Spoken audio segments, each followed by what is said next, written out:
All righty, what's going on, Macro Perspective peeps? Super excited for today's podcast. Man, we have been, I don't know, vibrating at a higher level and just getting some amazing guests. I want to introduce you guys to an amazing guest today. But before we get there, please like, comment, and subscribe. And more importantly, share. You definitely want to share this one, especially if you're a coach or a consultant or somewhere where you're doing a lot of sales.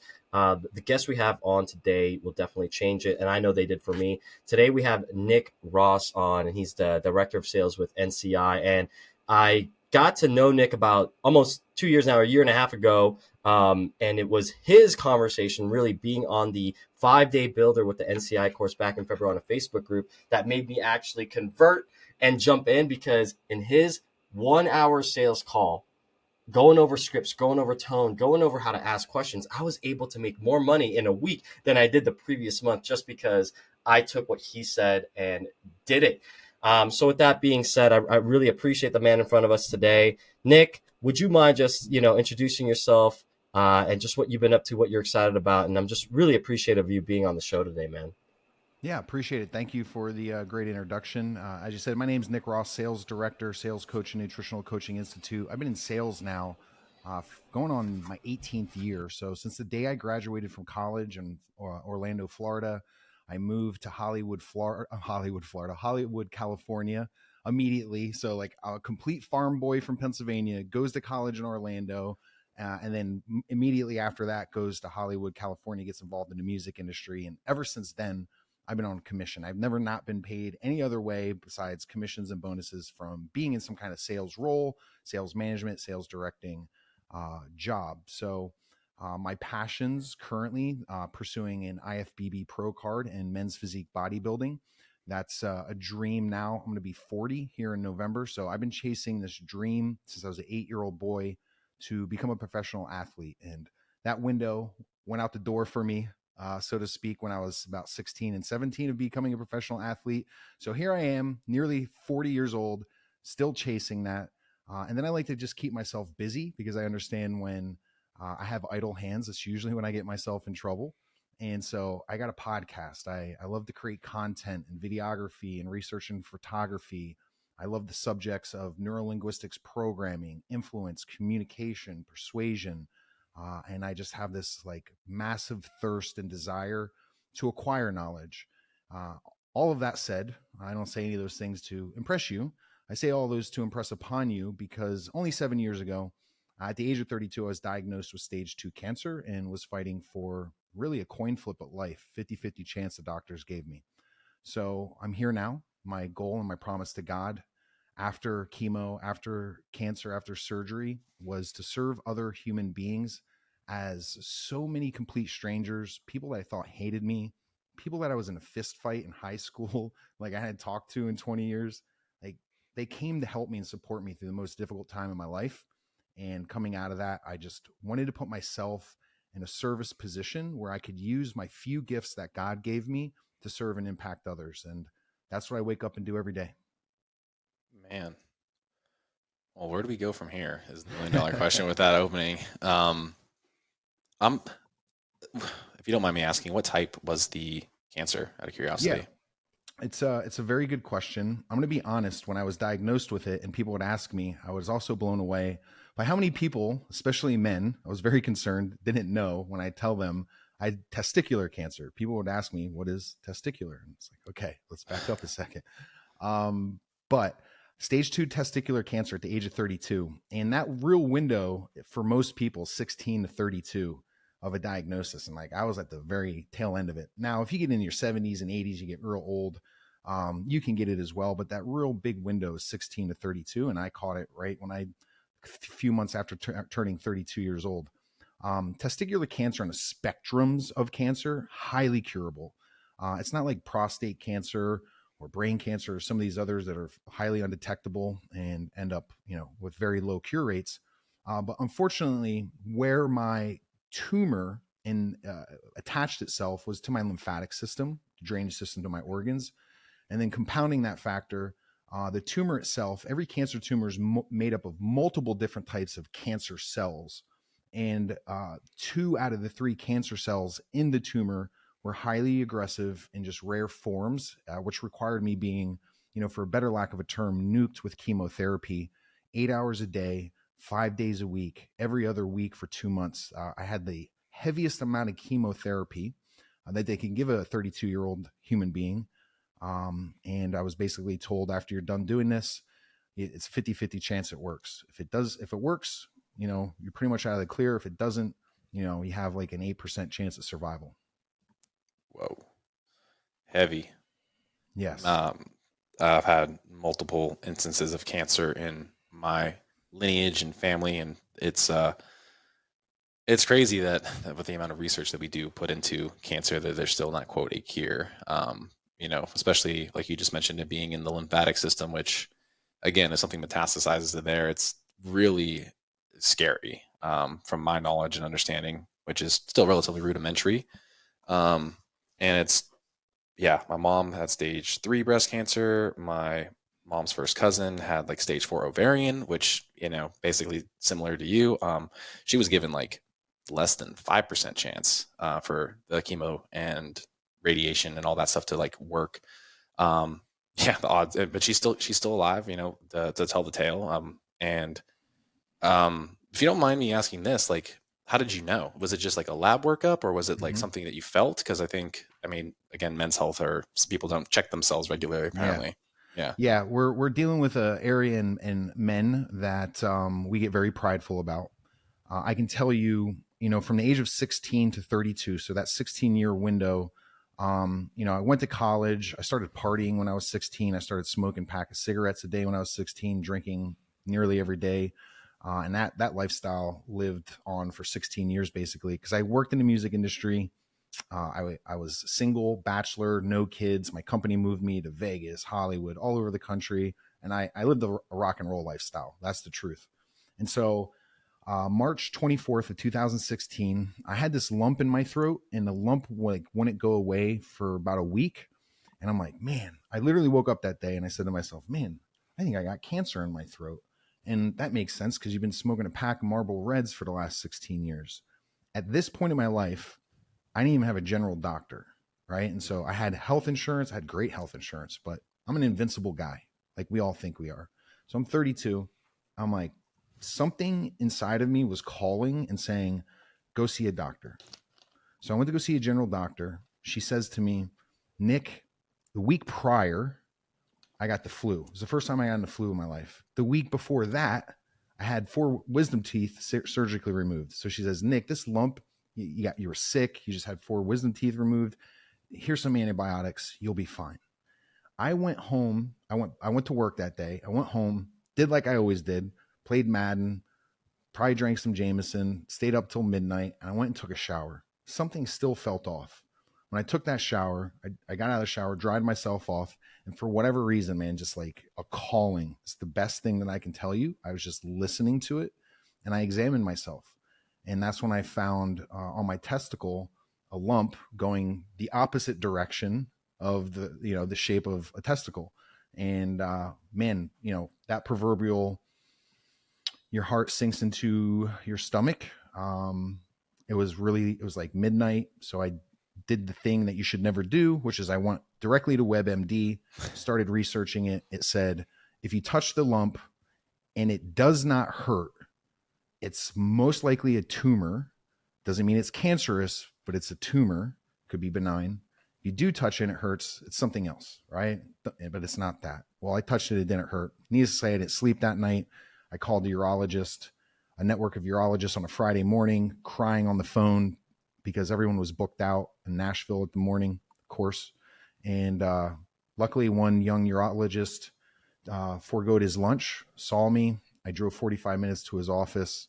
He examined it. I looked him in the eyes. I knew immediately, got some more tests done.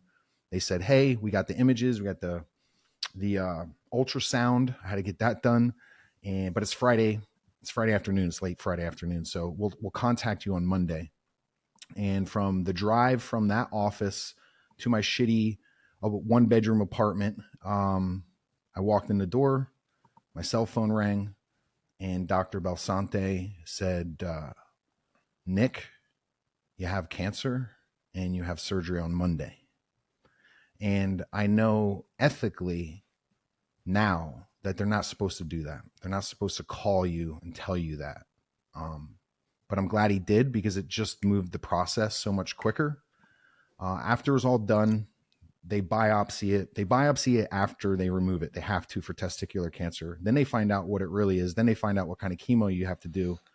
But they told me if I had waited 2 more months, like if I had found it and didn't come to them, or I didn't find it at all, in 2 more months, my survival, I would have been stage 4. My survival rate would have been, 8-9%. Yeah. Dang, speedy. They have to be speedy about it. Dang. Yeah, they were very concerned that just from what they could see, where it was, what it was connected to. So yeah, needless to say, that was one of the hardest days of my entire life. We don't have enough time in the world to unpack all of my past pain, but one of my deep traumatic things that I'm constantly packing on working with in my life is abandonment, because I was abandoned quite a bit in my life as a kid. And that was really one of the first feelings I felt, is like getting a diagnosis like that by yourself, sitting in a home by yourself. You already hate being by yourself. And just having to kind of sit there within your own prison and think about your mortality, think about all the things you could have done, think about, all the people you pissed off and you never talked to again for whatever. It's just like all of these things going through your mind simultaneously, and just, that those types of thoughts last a long time through a diagnosis. Yeah, it takes me back like 20 years at this point, where my mom was diagnosed with hers, and I can only imagine, like, being older now and like kind of understanding the relevance of getting that, proverbial call of like, this is what it is. This is what, what the treatment plan is. And I'm sure it was better that it happened on Friday afternoon for you, honestly, not to like deal with that stress all weekend of like, what the hell is this? Yeah. I don't know. Yeah. I mean, I would say that it's probably, I don't know if it's unethical. I mean, wouldn't you want to know if they had the result that quickly? Or what do you mean by like ethics in that sense? Yeah, they're supposed to like call you in and tell you in person, like calling and telling someone via the phone that you have cancer, is like, it's pretty big news. So typically they're going to tell you those things in person. They're going to call you in, go over the labs, the imaging, explain everything. Yeah. But yeah. No, I appreciate you sharing that. That's the vulnerability, you have to share that. And I know you told yourself, you say it all the time, and I've seen you speak on stage, and you have probably some of the best stage presence I've ever seen, but you say F cancer. And that's why I resonate with you a lot, is because, like, Marco's family, my stepfather, I took care of him for the last 2 years of his cancer. And, I saw him wilt away for 2 years. Funny thing was, we thought we only had 2 weeks with him at the point that he got diagnosed with it. We got 2 years, so we got lucky. So yeah, it's F cancer. It doesn't care. It doesn't care if you're a young 6-year-old or an old 60-year-old. It'll take you out. So appreciate you sharing it, man. I want to touch on that because it's important to me, because it's taken me a really long time to be able to say what I'm going to be able to say, but I think it's very important that people understand this. My cancer experience forced resolution in my life. It forced me to look at things I refused to look at. It forced me to stop being willfully blind, meaning, Nick, you should fix this, but you choose not to. And it forced me to slow down and really assess and audit my life. At that time in my life was so fast, man. It was fast relationships, fast money, fast times. I lived in Nashville, Vegas, Hollywood. I was out at all the scenes. I was partying with the rock stars and the influencers, all the people doing all that shit.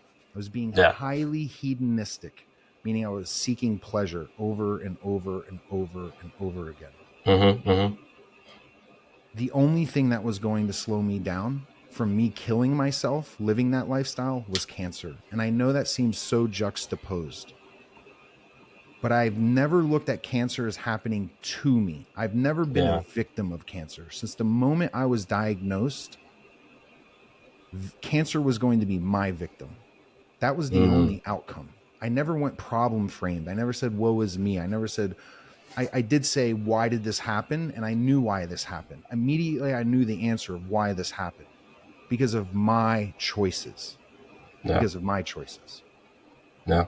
And it forced me to fix my life. And so as much as it is fuck cancer, and yes, I do want to scream that from the mountaintop sometimes, but it took me a long time because, I mean, you're listening to this, write this down. Acceptance is the mother of abundance. Acceptance is the mother of abundance. And so if you want to become more, if you want more, if you want to grow, if you want to expand your container, if you want to pour more into other people, if you want more material, you want more love, whatever it is in your life, then, you know, these setbacks and these things that are going to be catastrophic in our life, we have to be able to reframe them and say thank you. So as much as it's fuck you cancer, it's also at this point in my life now, 7 years removed from the diagnosis, it's more like thank you cancer. Yeah. And I know that's crazy to say with how destructive it is, but you know, I think if you've ever lost someone to cancer, the real tragedy is allowing that person to die and not doing something better with your life.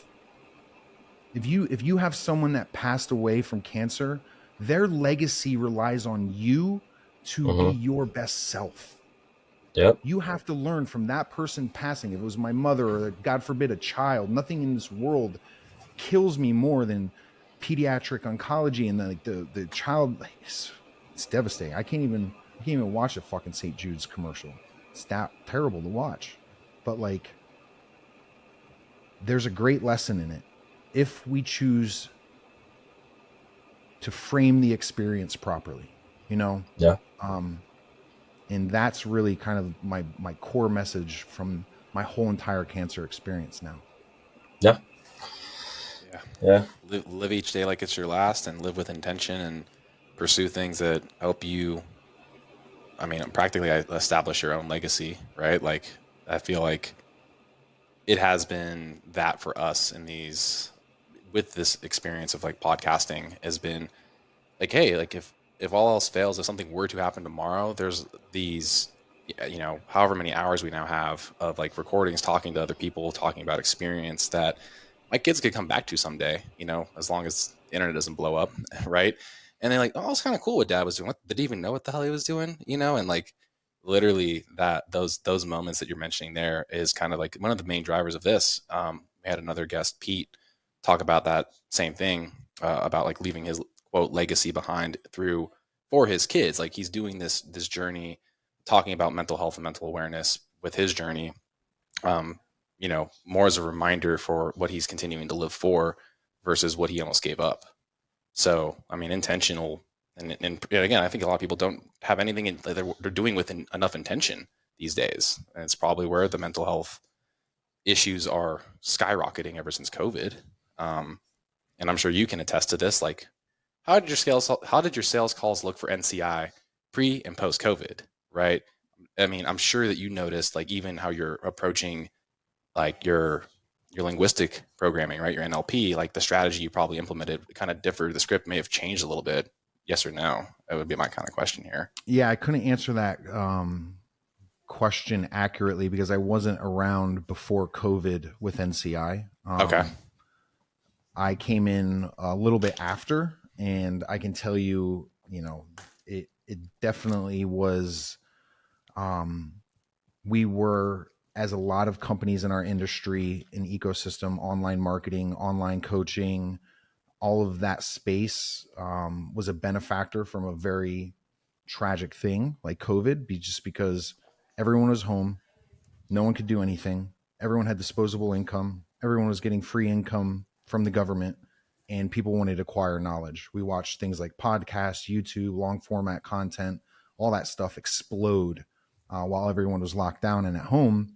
And so I happened to come on right after all of that. And, you know, I'd like to say because I came on and I helped put in the sales systems, and it was a lot of those things, and we were getting better, but also there was a flood of money, time, and people who wanting to acquire knowledge right when that happened. So if I was to say anything, I would say that was the easiest time to sell. My first 8 calls in a row, I closed all 8 in a row.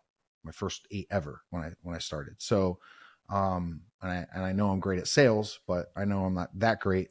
It was easier to sell at that time. What we've noticed since then, especially I would say since this time last year, is that the sales cycle has slowed down. And so your sales cycle within your sales pipeline is basically the moment someone becomes a marketing qualified lead. So they come into your ecosystem, they fill out a form. This is an engaged contact. So the moment that they come into your ecosystem, they're in your group, whatever. And to the point where you close them and they pay from point A to point B, it's called pipeline velocity, right? And what we know is that sales cycle has slowed down tremendously. I'd really say I've been saying this now since the beginning of the year, but so it's been 8 months now, but really since the beginning of the year, but really starting to notice it in August of last year. Things are slowing down. So I could tell you, being in sales forever, one of the biggest things that we always taught was speed to sale, right? Speed to sale, speed to lead, speed to action, speed to conversation, because speed increases the likelihood that you're going to convert leads to bookings, bookings to sales.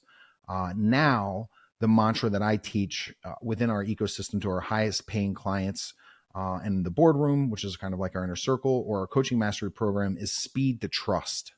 Really, that's the most important thing to build right now. And having proper systems, lead trackers, call trackers, good notes, good organization of the data, because there's fortunes in the follow-up. That's the other thing that people have to learn right now. One, it's taking about 7 to 8 hours of content for a lead to actually want to book a call and buy from you. Now, if you're making 30 minutes of content a week, then it's going to take you 5 or 6 months for that person to warm up. But if you're on a podcast and you're doing a live training and you're making reels every day, and those are a minute, they're 90 seconds each, and you're on TikTok and you have a YouTube and you're putting content and they're in your group, like that can happen quickly, and people are speeding up to trust, because people want authenticity right now. And when you're authentic and when you're genuine and you're not AI'd and you're not photoshopped and you are who they think you are, then they will more likely to buy from you. So that's some of the things that we're really, bullish on right now: speed to trust, having great systems and processes so you can follow up properly when you do have a call and they don't buy right away, in a nurture sequence, and realizing that I have to create a good nurture sequence content to get in front of people. That's Makes total sense. Makes total sense. I mean, I love the whole authenticity thing. I think Marcos and I have been trying to harness that for a long time, and I think we've done a really good job. The people that we bring on the podcast, we're just having them tell their story, right? And then for us to tell our story. Like, I did a photo shoot a few weeks ago, or like a week or two ago, and it's not airbrushed. I don't look like a guy on, Muscle Magazine, or like a guy on, Men's Health. I have psoriasis, and I showed them, like, this is what I have. But I told the truth. I was like, hey, here's what's happened. And the funny thing was, I thought I had to be perfect, right? As like a coach, to have that there. But because of that, there were people, I haven't told Marcos, but there are people that are like, even, let's say, more shredded than me, or even other coaches that are like, dude, like, I want to be coached by you because you were so authentic and you told me what you were dealing with. And those are things I don't really share. Like, I am an open book, but it's like, when I was able to share that and be authentic, I think that sped the trust process a little bit more. People were like, I felt that, I resonated with that, and I feel like I can trust you. And I totally hear you on that. You're talking about here systems and processes, and right now everyone is about systems and processes, and obviously scaling and stuff like that. How other than the 8 hours of content to get people to trust from you, what are some of the things you're teaching your sales team to really be like, all right, we've got these engaged leads, how do we get them to convert? What are some other things in that sales cycle that you're seeing that are slowing down, or how are you pivoting nowadays?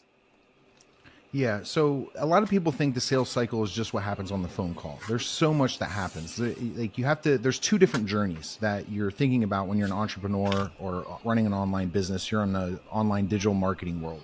You have the lead journey. So the moment that they become aware of you to the moment that they finally book a call, right? But Mhm. then, I'm sorry, till the end, till they finally purchase. So the moment they become aware of you to the moment they purchase, that's the lead journey. Then you have the client journey, the moment that they sign up and you onboard them to the moment they no longer work with you. There's two different journeys there. And the lead Mhm. journey, and we're talking about how to, because it's more than just close percentage, right? There's show rates, there's percentage of leads contacted, there's percentage of the leads that you contacted then that responded to you. There's the percentage of those that you booked. Then there's the percentage of the ones that you booked that showed up. And then there's the percentage of the ones that showed up and you closed. So there's like this whole journey that you have to be aware of. And so let's say that I'm going to book a lead. Like this journey in the optimization of these systems and processes literally begins with the set, right? Because as soon as the setter or the SDR, the sales development rep, or it's you're the entrepreneur, you're the one setting the calls, you're the CSM, the community success manager within your group or your page or whatever. You have to go in there and start that conversation. So if you want to increase sales, you have to first optimize here, here, here, and here. And those places are the actual setting conversation. How are you engaging? Are you digging pain, possibility, obstacles, and resources? Are you digging too much? Are you having too much of the sales call in the DMs where you only have 7% of your communication ability, words on a screen, which is not what you want to do? And so how are you then booking that call? Are you booking it automatically, which I think is annoying? Do you have Friday available? No. What about Saturday? Oh, Saturday's good. Oh, nope, can't do Saturday. I could take the kids to soccer. What about Sunday? Oh, well, we're going to the beach on Sunday. What about Monday? And there's too much friction. This whole process has to be easy as possible, right? So I like using meeting calendars like Calendly or something that's going to book the call and then offering to set that. What are the questions on that booking calendar? Is there sales pressure? Are you saying like, make sure you have your credit card ready, make sure your spouse knows and you're ready to make a buying decision, make sure you're in a quiet place, blah blah blah? If you're saying a bunch of that shit, then you're going to scare people. So there's optimization there. And within that process, the booking process, you can redirect people to things. You can send people links and PDFs and videos. So you should have what's called the pre-call guide. And then here's what we're really working on right now. In that pre-call guide, to build trust, okay, you should have client testimonials, client wins. If you have a team and assistant coaches, they should be introduced in that pre-call packet. It should have your story and why you started, what your mission statement is. And then in the testimonials, here's the key part. In the testimonials and videos, you can embed and link in. You could put a YouTube playlist in there, and then all of the testimonials from all your clients who are winning, whatever you want to do. In those testimonials, when you reach out to Miss Jones, your client who's killing it, you tell her, you don't tell her what to say, but you give her questions to answer. And the questions to answer should be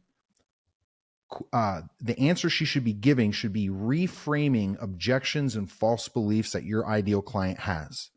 So if your ideal client avatar is single moms trying to lose weight after pregnancy, then Miss Jones should be having a testimonial talking about, when I first signed up with my coach, I didn't think I had the time, money, or energy being a single mom to do the program. But once I joined, what I found was X, Y, and Z, and then this is the result I got because of it. And you're building the social proof. So there's people that are like them, that are relatable. There should be multiple types. Well, if you're only helping one ICA, then focus on the ICA. But if you're helping people with a multitude of problems, then have that framed in there.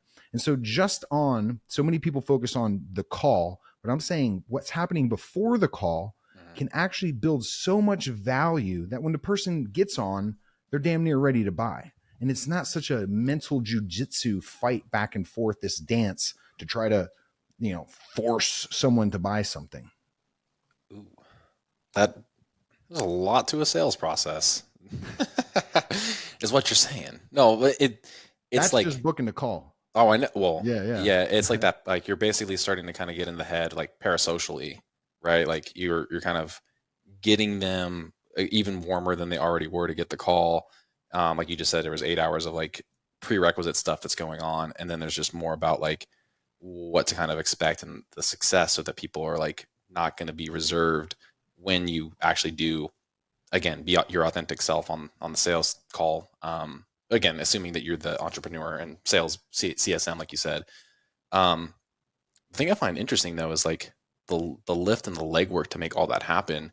How long does it take one coach or team to curate said kind of, well, I guess we'll call it a funnel, because isn't that effectively what it is in a sense? No, it's not a funnel. It's just a pre-call guide. When you book the call with me, you're going to get an email or text response off of that Calendly, which is all automation. And in there it says, hey, thank you for booking the call. Please do remember, we don't reschedule no-shows. So if you need to reschedule, please let us know in advance so we can do that for you. Also, please take a few minutes to go over and review this guide that we've attached here so you're best prepared when you get on the call and fully know X, Y, and Z. That's what that is. It's not like a funnel, like a lead magnet funnel that we do on ClickFunnels, something like that. Mm-hmm. It's just a PDF that could be put together very quickly in Canva or going on Fiverr and hiring a graphic design person. As long as you supply them the images and the copy, I mean, you can literally have it done in 24 hours or less. And I have plenty of examples of what these look like. If you guys need to know, you can reach out to me at Nick Ross Speaks on Instagram or TikTok. I'm more than happy to show you visual examples of how to put these together. Now, as far as how long does it take to get the testimonials, it's just comes down to how great you are at getting results, right? And so if you're brand new, what you have to do is help people for free, get them results, help them for 3-4 months for free. Then on the backside of that, say, well, we know we can't get all of the results that you want in just 4 months. And so because you've been kicking so much butt in my free program, what I want to do is offer you the rest of the year, the rest of the 8 months at a highly massive discount for being my guinea pig clients, my beta clients, and helping me begin. Then if you help people for free, you can re-sign them, increase LTV. They bring you referrals, and then you start asking for testimonials when people are getting wins. By the way, that's always when you want to ask for testimonials and referrals. When people are winning, they're getting wins within your unique opportunity. And then, as long as it's well organized, you can send them a Google document saying, answer these questions for me, have them film it, teach them how to frame, get some good lighting, load it up to a Google Doc. I mean, literally it could be done in 48 hours. As long as you have clients that have been getting results. Yeah. I guess here's the thing. Is it a requisite thing to share the story more or share the before and after? Which one matters more in your eyes? Or is it both? Information plus emotion equals long-term memory. So we remember more information when emotion is gauged. And the easiest way to engage emotion in human beings through story. So story is like the most profitable thing there's ever been on the face of the earth. Every industry that's massive in entertainment is wrapped around a story, right? And so human beings love story. So if you share your story, your authentic story that resonates with your ICA, your ideal client avatar, and the person you're trying to attract, on top of showing a before and after, people go, it's like, I feel, I felt, I found. I know why you feel that way because I felt that way once too, but I tried this thing and this is what I found. And people identify with that and they say, I'm like that person and I can do this too. So the story is great. If you can have the story from the own person's mouth backed up with before and afters. I work in the nutrition, a lot of weight loss. So easy to get those pictures and putting stats in there. If it was business, I'd have Stripe account before, Stripe account after.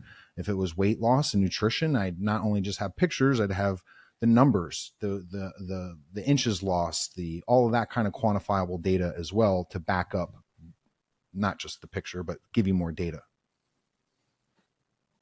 Yeah, say that one more time. What was it? I guess I'll have to go back and re-listen to it. Never mind. I forgot. I felt, I feel, I felt, I found. I felt, I found. I love that. I love that. Yeah. That's a good one right there. Yeah. That's what anytime you get in an argument with a loved one, you also do that way. Honey, I know why you feel that way because I originally felt that way too, but I tried this and this is what I found. So it works not just in sales, but diffusing arguments and relationships. I like that a lot. A master.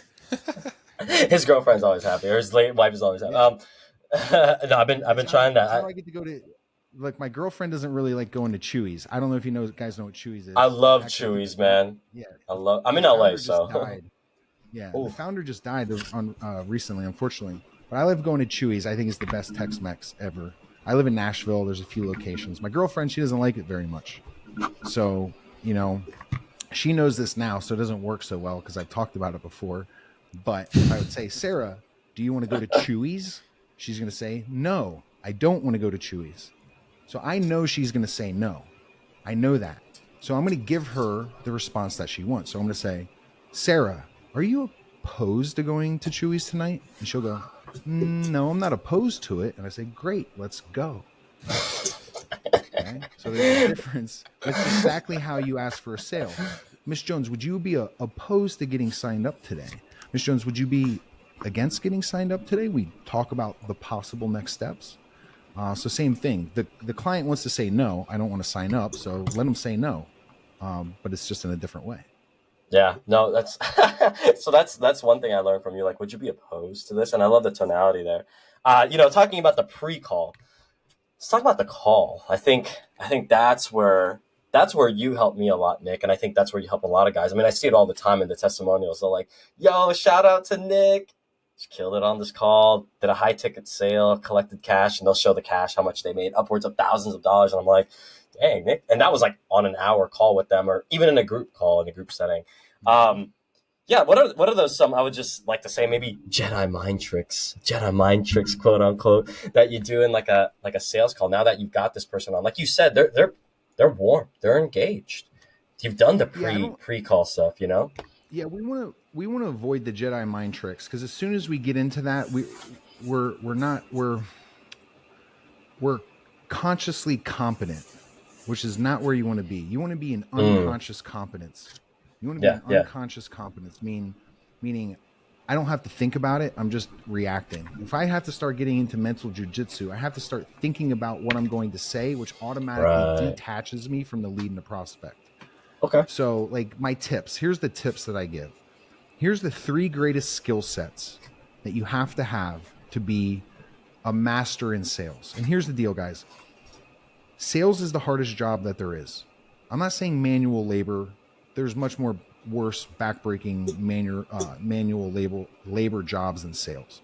Sales is the hardest job in the world because you have to learn how to swim in a sea of rejection. And human beings hate rejection because rejection is one of the most neurotic emotions a human being can feel. If I get rejected from the tribe, I don't eat, I starve to death, I don't have anything, no warmth, no fire, no camaraderie, no community. I'm dying out in the woods alone. And so that's the worst case scenario for a human being. So sales is the hardest job in the world because you have to learn how to overcome rejection. All right. And so here's the tips, the 3 skill sets that you have to master. Here's the beautiful thing about these skill sets. They're all learned skill sets. No one was ever born with the gift to be a great salesperson. It's all learned. I'll argue that till the cows come home. And any person that says, I got the gift of gab, I'm great at sales, they're terrible at sales because the gift is to listen. Anyways, skill set number 1, emotional stability. By far the most important skill set in sales from what I just said previously. You have to learn how to swim in a sea of rejection. You're going to get objections. You're going to get told no. You're going to get hung up on. You're going to get ghosted. All right. All of the things that you're terrified that's going to happen to you on your Tinder date, they're going to happen every single day, multiple times a day in a sales job. So you have to learn how to deal with it.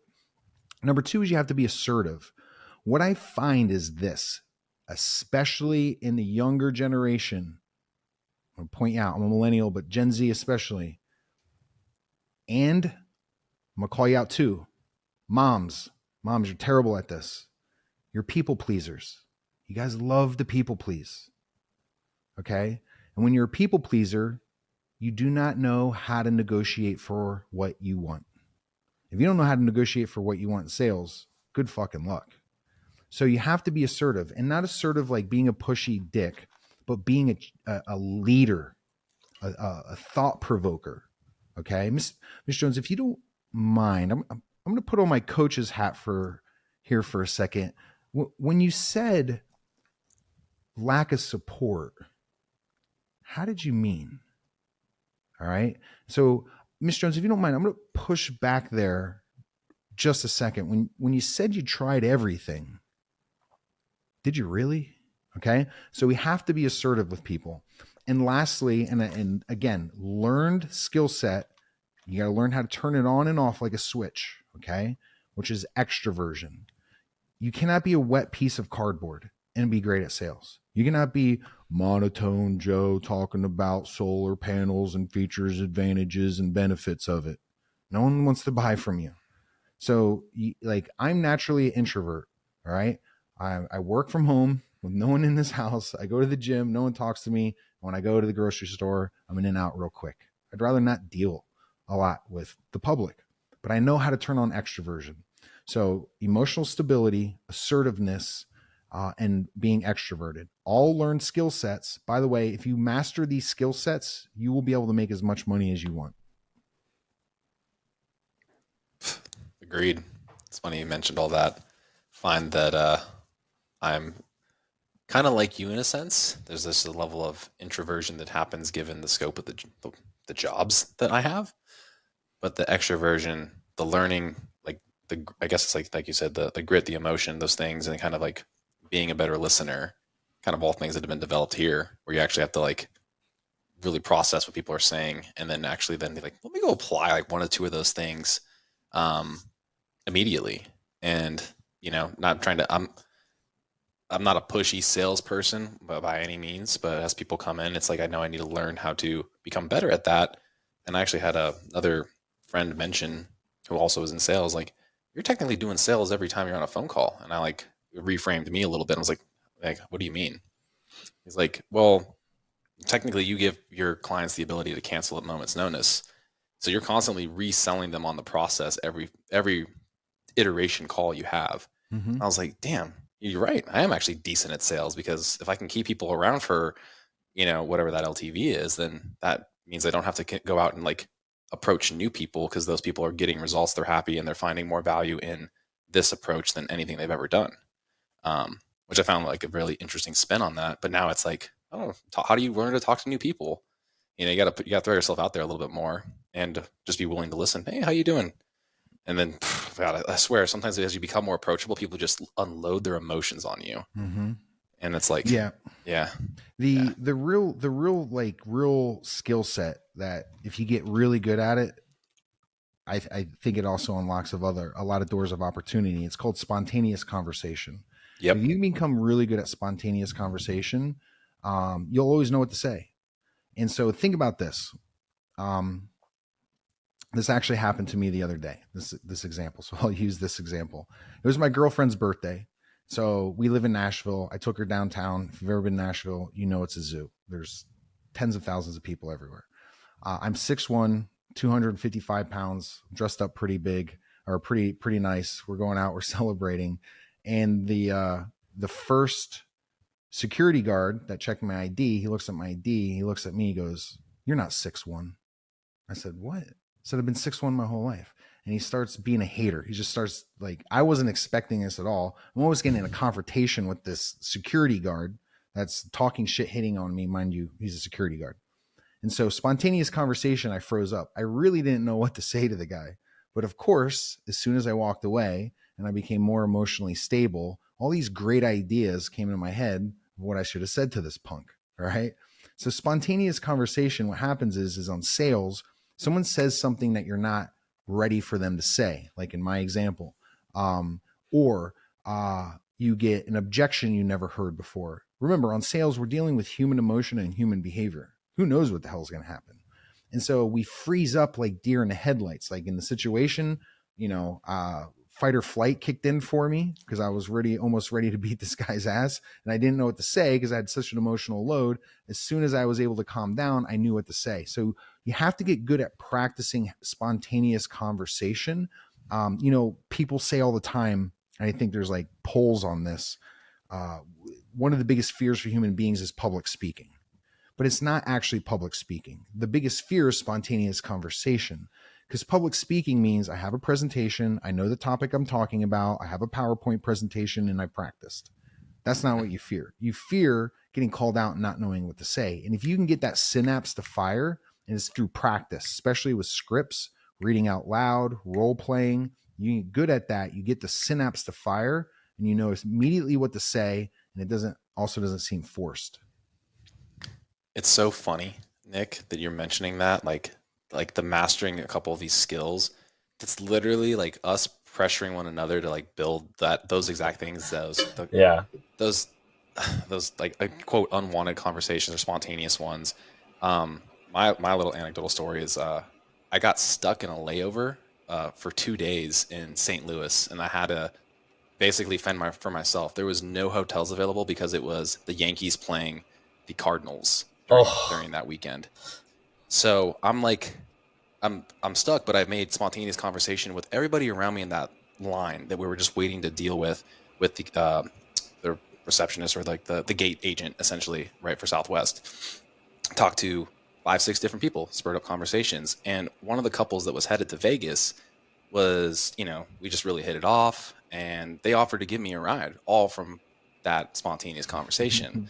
Um, and next thing you know, they're literally driving me around to. I went to probably 10 different hotels. They were all sold out. We called a bunch of other ones too, Jeez. and literally, gosh.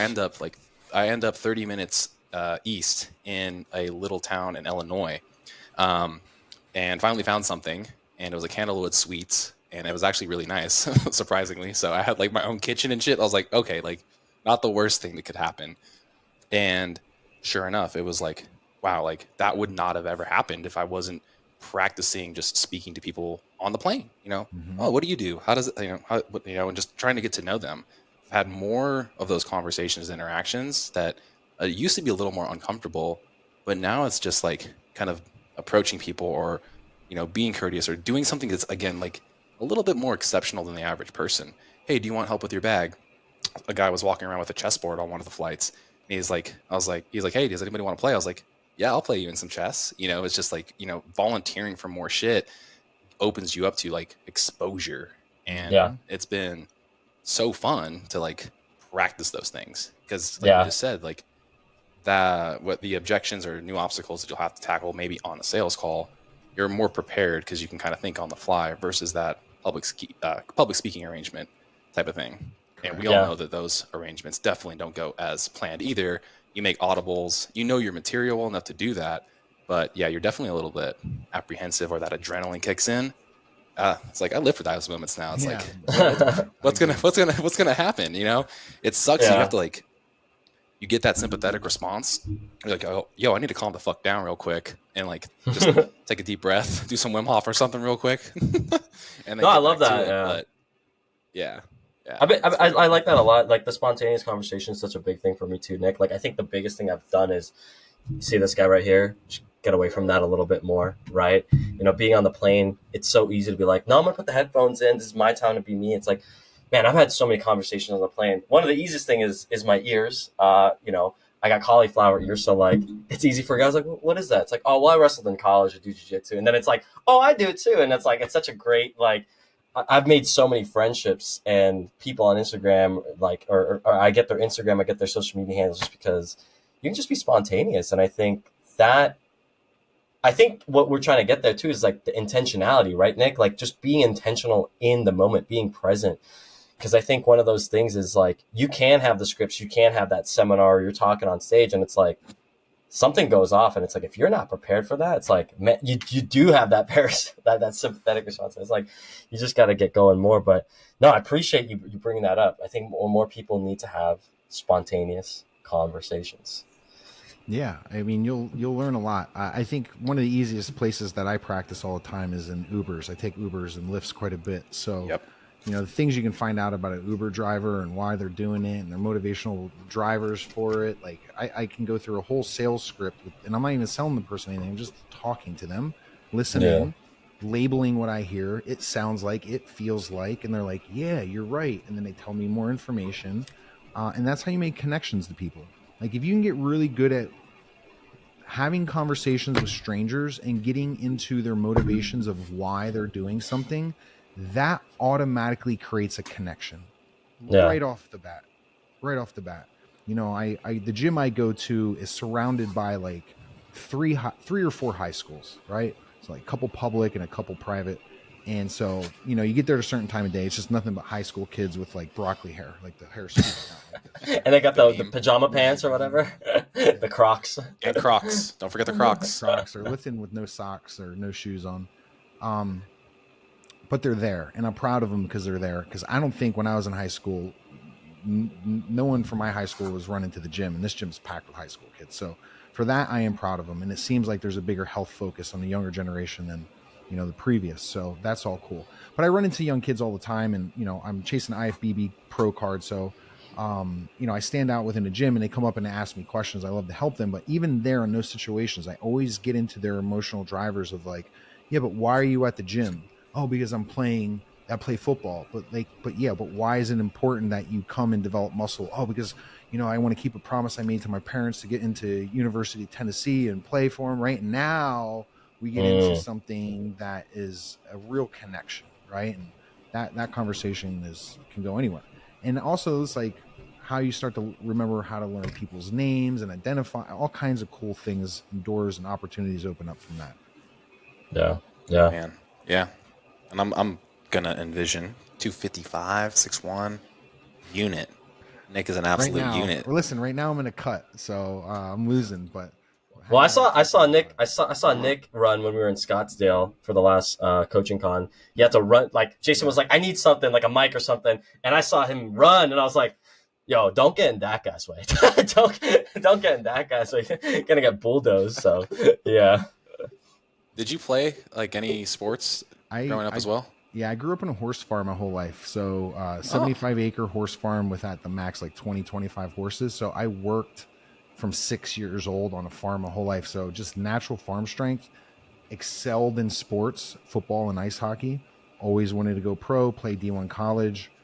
The typical fucking story that every guy tells, injuries, right? So when I was 16, I was in a really bad car accident. Was nearly killed, ripped out of the car, jaws of life, rushed to the hospital. I wasn't driving, but when I was 16 that was the end of it for me. Damn. Unfortunate. That's like, well, yeah, getting something taken away from you at such a young age. You know what I mean? It's like, especially if there was that driver there, and like more of an accident related, probably. Yeah, and it wasn't your fault. You weren't even driving. You had no control. I was mad for a long time. I was mad for 16 years. Then I got diagnosed with cancer, came out of that, found a nutrition coach. He put me through a cut, lost a bunch of weight, saw my abs for the first time in my life. And he's like, you should do a show. I'm like, no, I shouldn't. And here I am. And then you drank the Kool-Aid.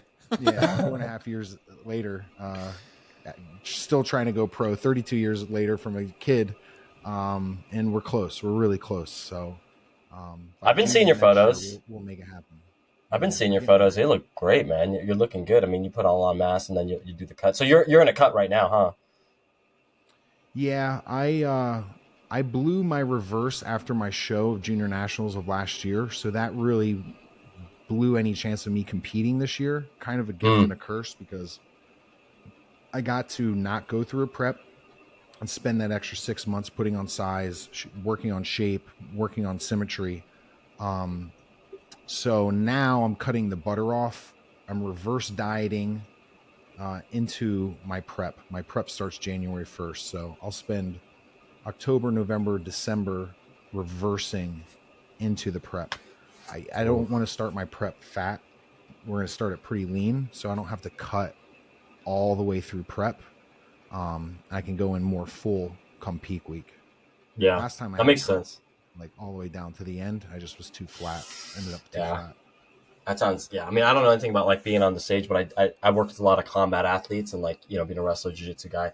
I tell all my clients, I'm like, this is not fat camp. This is fight camp.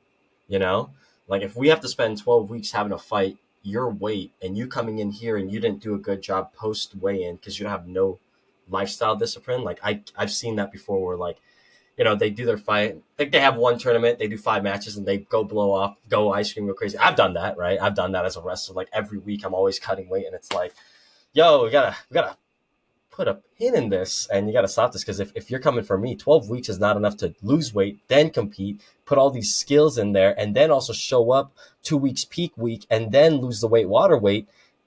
You're not going to win. Like you're putting everything against you. So I totally hear you on like having that proper preparedness. I think it's okay to take your time, right? A lot of people are like, I got to be on stage. You've been doing this for 4 years now. And you're like, still chasing that. What's the big driver there? Like, what's the why of like, man, I want to chase this IFBB pro, man. Yeah, man, that's a very simple question for me to answer. My dad, I talked about it earlier. I was abandoned as a child, basically by my father. My father was in jail, was never around. My mom Mm-hmm. had me when she was 19 years old. She was just a kid. My mom raised me, so it was me and my mom my whole entire life, my ride or die. And so I was born in 1983, and sports was my life. And everyone that I saw playing sports, especially at the late 80s, early 90s, was making millions of dollars. And they're buying their mom's houses and buying their cars. And I just always saw that. So for me, growing up as a poor farm boy, becoming a professional athlete was the only way that I could see um, that I would be able to take care of her. Um, Yeah. my biggest fear in life is like having to put my mom in a home. You know what I mean? Because like I can't afford to take care of her. I can't afford to have a home. Mm. So my motivational driver, man, my why, it's plastered all over my mirror. It's my mother, and it's to keep a promise I made to my mother when I was an 8-year-old boy to become a professional athlete. And that dream didn't come back to life until after cancer. I had given up on that. Um, and if it wasn't for a nutrition coach believing in me and telling me that I could do it, it would never been a dream in the first place. And after my third show ever, I placed second on a national level show, and I just needed to place first to turn pro. And it happened really quick. Success, getting to the national level, placing second. Um, but it's just been an uphill battle since then. I've just been chasing it. A lot of people will do Yeah. 10, 14 shows. I mean, I've been very lucky to get to where I'm at after, 4 shows, and hopefully after the fifth, I'm a pro. And the dream is, because I'm on this super hyper accelerated timeline because I am 40.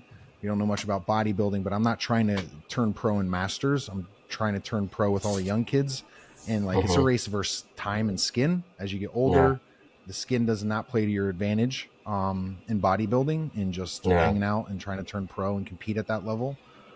So it's a race against time. It's a race, like, God forbid something happened to my mom and I didn't do it this year. I wouldn't be able to live with myself. So my urgency and my obsession and my commitment for excellence on a daily basis makes most people highly uncomfortable. But what I know is that other people's opinions don't check, or the other people's opinions don't cash at the bank, right? So Yeah. I don't give a shit, Yeah. and I'm all Yeah. in. And ever since I've been focused on this, I tell people this from stage all the time. Make massively, massively huge goals, like goals so huge that people laugh at you. And I made these really big goals years ago. And on the pathway of those goals and the becoming and the expansion of myself and the growth of myself and the attainment of these goals, something of just being like a professional bodybuilder, I have I have been rewarded so far beyond that. Like, Yeah. I've been given gifts and opportunities so far beyond I could ever have imagined in the pursuit of one goal. Yeah. And as an example, last year, June of last year, in the path to become a professional bodybuilder, I was able to reunite with my father for the first time in 22 years. Mm. My father never seen me as an adult. My father never met one of my girlfriends. My father never knew shit about me. Last time he saw me, I was 16. He saw me last year for the first time from 16 and I was 38 years old.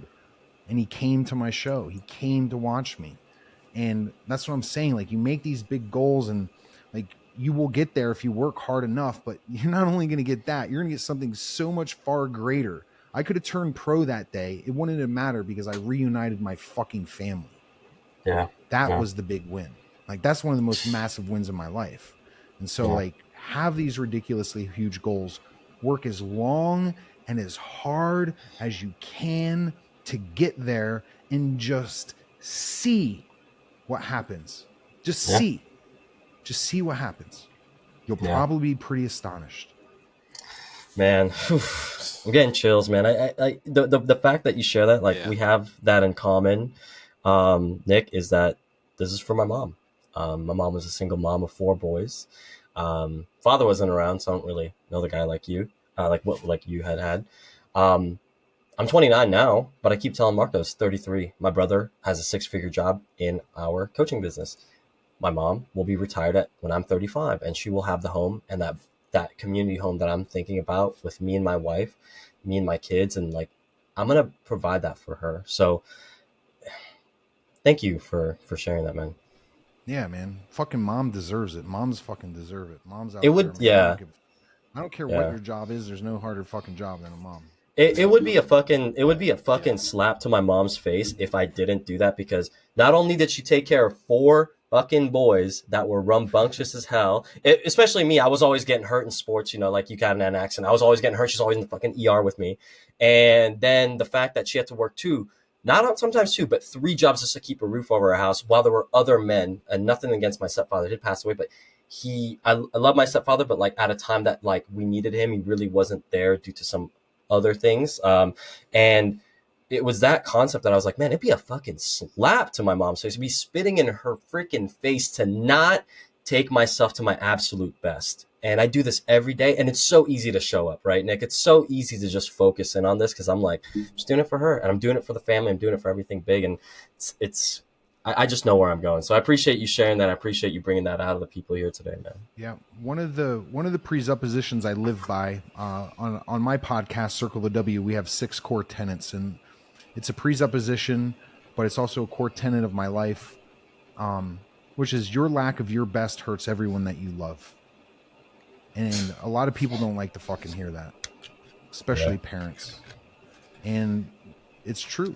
Your lack of your best hurts everyone that you love, because mom, dad, whoever, brother, sister, boyfriend, girlfriend, husband, wife, if you're not your best self, if you're not your best version, how can you give the best to the ones that you love? You can't. Yeah. You're pouring half into them. You're not pouring all into them because you're not pouring all into yourself. And then you can't pour into that person, so there's no reward, there's no fulfillment. Your cup never gets filled back up. And they say fucking life is short, man. Let me tell you, I thought life was short too. I looked at losing my life at the age of 32, but let me tell you something. Life can also be really, really long. Yeah. Can be. Yeah. If you want it to be. And if you ain't getting after your highest self, and you ain't in conscious congruence, and you're not aligned in your thoughts, words, and actions, let me tell you, there's nothing worse in this world or more confusing in this world than a man or woman who gives good advice and sets a bad example. Yeah. Agreed. Parents love to do that to their children. They love to give great advice, and then they don't set the example, and then they wonder why little Tommy and little Jane are all fucked up. It's like, you got to be your best, man. And for me, that's why I work in this industry, because I believe nutrition and fitness is the first step to creating the identity that you want. What you put in your mouth, you guys know, affects what's going on in your head. And for me, post-cancer, the very first thing that I did, broke as hell, sick as hell, with no hair on my head, was I hired a nutrition coach, because the healthiest person that I knew told me to do that. Yeah. And so I didn't argue with her. I hired the guy, and that transformed my life. I wasn't looking for spiritual and emotional transformation. I wasn't looking for financial transformation. I just wanted to get my body and what I saw in the mirror, which was scarred up, which was disgusting and fat and pale, and I had no hair on my head, and I didn't even recognize myself. I just wanted to get healthy. I just wanted to be proud of like the exterior physical being that I saw in the mirror. And that unlocked all this other shit in my life that I didn't even know was possible. And so, I'll always forever, for the rest of my life, work in the nutrition industry, because I don't believe there's anywhere else that you can truly impact a person's life greater. I really don't. Yeah. Yeah. Speaking to that, freaking that moment, the tender moment of like your father being there, teared me up, and then it just immediately made me think of, I don't have the same struggles and pain of abandonment with my parents in that sense, right? I was often told from my mom that I was the glue that kept the marriage together, which was very big shoes to fill. Yeah. But it's through that, like those trials and tribulations for them, that I realized that a relationship is really difficult, especially dealing with my wife and my 2 kids now and all the new things that are happening with us. But it immediately brought me to like your moment and what you're trying to do to keep that promise to your mom. I didn't say this promise out loud, but it's like my main driver, and it's a promise to fill the shoes of similar story, the nutrition person, the mentor that I had, but he's passed away, right? I wish I could pick Travis's brain just a few more times, you know, and now I just remembered it's been over 2 years, and I need to reach back out to his family and just see how they're doing, because I know it weighs heavy on me every day. I can only imagine how it is to lose a son, 2 parents. Yeah, and we're talking about the same Travis Zipper. Travis. Yeah. Yep. Yeah, and so like, you know, going back to legacy, you know, I got to work with Travis maybe a year, but his legacy lives through me and through everyone else in that community and through all the people that his education taught, that now those coaches are going out there and coaching other people, and those people are inspiring their families. Like, that rippling effect, man, I mean, his legacy will live forever, and that's super important to all of us too. So That's that reminder right there. That legacy can live on if you're documenting and not creating shit. I mean, granted, he was creating stuff, but that particular thing, those things that I saw at a very young age, you know, I'm in my early 20s watching, like, why is this guy? I'm like, Travis, why are you on your computer right now, bro? Like, just relax. He's like, no, I got work to be done, you know, like amidst back when we were IN3 nutrition with Jason and all those things. And just like, I see it now because I'm, you know, older, understanding like where it was. And I mean, Jason said it best, you know, document, don't create. And so he just started documenting a lot of stuff and lives on forever in this archive of what he was hoping to bring to the world through, again, his anecdata, all that stuff. And it's freaking wild. You know, I think a lot of people probably are shocked to hear, if they don't already know the story, that they're like, oh, like, can I like talk to the guy that wrote these modules? And it's like, sorry, you can't, unfortunately. Yeah. It's probably still a day, one of the most unbelievable days. Like, you just couldn't believe it. Yeah, you couldn't believe it. But again, you know, like, it would be, you know, talking about my lack of my best and back to those things, like providing my lack of my best to my teammates and our community, and what Travis had built and Jason had built and what they developed together, and the billion-person mission. Like, if I don't show up every day, like, I fail him and I fail his legacy. Again, I refuse to do it. You know, it's like, what are you going to do? Someone told me this recently, and I thought it was really good. It's like, you know, there's negative situations and there's hard situations and there's hardships, and you got a choice. You can put it in the trunk, or you can put it in the tank. Right? You put it in the trunk, it's going to weigh you down. You got to carry it around with you. You're not going to get as good fuel mileage. Or you can put it in the fucking tank. And any of those hard things, man, I put it in the tank and I use it as fuel. Oh, damn, bro. I love that. I think people will get a lot when they get to this last part right there, those bombs right there. And they definitely need to check out like all core tenets that you actually provided. And, you know, won't make you go over all 6. I feel like that's a good, you know, good plug to get people to go over to, you know, what you're talking about. Cause I mean, man, I can only imagine. I'm gonna have to start tuning into your podcast now. Circle the W, man. Circle the W. Circle the W. Love the name, you know, literally, like you just said, chasing those things. And basically that first tenet that you shared with us really reminds me of, you can only be selfless when you become selfish, right? You must take care of yourself first in order for the rest of those people around you. For me, it's my kids. If I don't take care of all my shit for myself, I'm no good to them. And like you just said, they are obviously resonating off of what I am doing with my actions, not with what I'm saying. They see it. They're sponges. They emulate. They're great at it. They emulate each other. They emulate me. And that is a huge driver. And there's a moment where my son made me laugh so fucking hard. We're in the shower, giving him bath time. He puts his hand on the wall over here, puts his hand like he has a phone. He's like, I'm going to need to call you back. And I'm like, all right, that's the perception. He's like, Dad's on the phone. Dad, he understands that because it's been that blending of my son being at home with me during a time I had to still figure out how to do work. And he witnessed that, and it shaped him in a way. And it's, you know, if you ever want to feel some type of way, Nick, I don't know if you plan on having kids, or if I don't know if you're actually able to with Yeah, the that's one of the great. Yeah, I don't know if I can, but we'll definitely give it a go. yeah. There was a moment here recently. My son came home with everything about dad on Father's Day, and it was a reflection on myself, realistically, where it was like, dad loves working, dad does work, dad is really good at talking on the phone. It was like all these things related to things that like you can to see it two ways. Like I'm trying to continue to reframe it as like he's seeing a man trying to do these things for his son as he gets older, but at the same time I was like, am I doing it too much at the wrong time? And it's really where I try to drop work when he's around to make sure that it's not that way. So that's not his perception. And dad can go do the activities and sports and stuff because Yeah, those things can really shape. So it's like it was a very like bittersweet moment because I don't know how to emotionally process that. Like you mentioned like today about yeah. all these I emotions. That's really insightful, especially because children they ain't gonna lie. I mean, the only thing your child wants to do is have the best relationship they possibly can with you, right? And so like Hmm. even in that loving moment, there was some honesty underlying there, Freudian honesty to a degree. Is like, should there be like more like dad's really good at playing Legos and dad makes a lot of time to go out to the park, right? And so, man, those are things that I struggle with. I raised two young girls. I call them, if I'm gonna get emotional through this whole thing, it's gonna be now.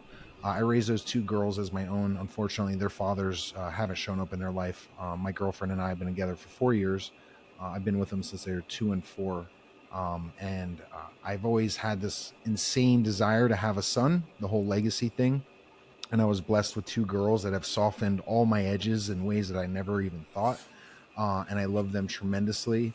And they teach me so much about myself, being a very stereotypical, hyper successful type A masculine alpha male, and all like as masculine as you think you are. And they can make you like instant, like puddle in your hands, like a puppy dog instantaneously. And I love them for that. But I struggle with that as well. Is like, how do I communicate, like, I can't be out there making money and here with you at the same time. Because if I'm Hmm. here, I'm no good because I ain't making any money. And if I'm out there, it ain't good enough because I'm not spending enough time here. And the only way that I can get through it, and I don't know if it's right or not, and I'm not an expert at raising children, is just like while they're young, I'm trying to like build as quickly as I possibly can and I can scale so that when they are a little bit older and we can have more like cause and effect conversations where they do understand a little bit more about life and how the inner workings of relationships and communication work, that I can have like this massively amazing relationship with them and they get older. That's my hope. That's my desire. We know it never works out like that. But it's the best that I can come up with to give them the best long-term future. Man, that's man, that's Agreed. good. That's That's I mean that's my driver that's where too. I'm at. That's what I'm trying to do. It's my drive every day. But Nick, I don't want to cut it short here because we're getting into some great stuff. But I know it's been an hour plus, and we want to make sure we're appropriate for your time, respectful of your time, and got some things here. Is there anything else that you'd love to share, Nick, before we go for these folks, where they can find you, what they can do to work with you? And again, thank you so much for your time, man. Freaking bomb insights Yeah, here today. appreciate it so much. Yeah.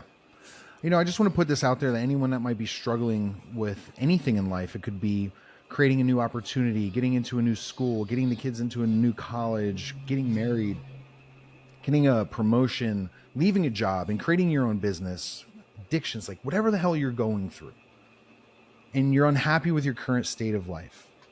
My biggest piece of advice to instantly try to make your situation better is to understand what I'm going to say here. If you do not have what you want, it's because you foster an identity that cannot support the outcome. Meaning you are identifying as a person that literally cannot support and provide the outcome and the desire of your dreams. And you have a choice. This is so beautiful. You can go to bed tonight and decide to wake up the person you want to be tomorrow. It is just a choice. People love to overcomplicate things. All you need to do is get a piece of paper and get a pen, and on one side you write what I am absolutely sick of and what I will no longer tolerate in my life. On the other side, you write out 20 goals that you want over the next 3 to 5 years.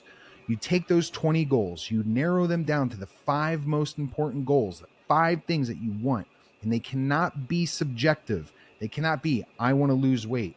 I want to make money. They have to be objective. I want to make this much money by this time with these people, and I want to be in this location when it happens. It needs to be, I need to lose 50 pounds in 3 months, and I want to see these results and have this size waist. It's got to be very objective. Those other 15 goals, you get rid of them. You get rid of them instantaneously, because those are the distractions. Those are the things that keep squirreling you off of the path of your highest self. And you work as long and as hard as you can for those top 5 goals that you want, that you've gotten crystal clear on. And then on the other side, we have a polarity. We have point A, what I will no longer tolerate in my life and what I do not want anymore. And you stay as far away as that as you can. And then you get crystal clear on the 5 things that you want. Just that exercise. And it should take you, it may take you days. And if it takes you days, it's automatically telling you that you don't know what you want.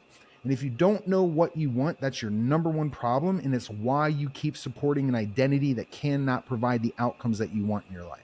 So you have to get clear. And I will shut up after this. It's very simple, guys. Your destination is your destiny. Where you're pointed at is where you will land. And if you do not know where you are headed, then you do not know where your head is. If you do not know where your head is, you do not know where your mind is. If you do not know where your mind is, you have by definition lost your mind. And now there is no wonder why you do not know or can't figure out what you want. So figure out what you want. Crystal clear clarity, objective goals of what you want, and get after it. There's no reason why you cannot have it. That's all I got. Perfect. Well, everybody, God, identity searching right there. I mean, amazing episode, Nick.